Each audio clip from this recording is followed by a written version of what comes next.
Chorų kariai – tai ne tik šou visai Lietuvai, bet ir nuostabus nuotykis kiekvienam į chorą atėjusiam dalyviui. Nenuostabu, kad nauja patirtis susaisto chorų dalyvius neperplėšiamais draugystės saitais.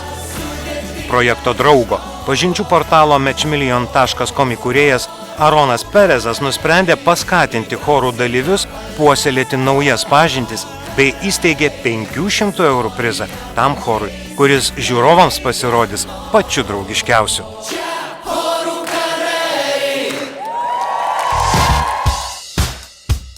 Aronas Perezas apsilankė Kauno plieninio choro susibūrime, asmeniškai pabendravo su choristais bei pranešė apie galimybę laimėti prizą. You know, it's nice to see so many friendly people together, getting along, and you know, that's kind of like what our website's about, matchmillion.com. It's very similar. It's about people connecting, developing friendships, maybe love, hopefully. I wish you guys the best of luck, and I hope the fans will vote for my favorite choir, the rock choir for Kiwanis, and good luck. I'll be voting for you too myself, so. All right? Good.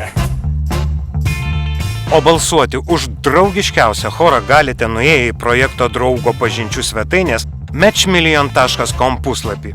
Galėsite nemokamai užsiregistruoti ir atiduoti savo balsą už jūsų manymų draugiškiausią chorą.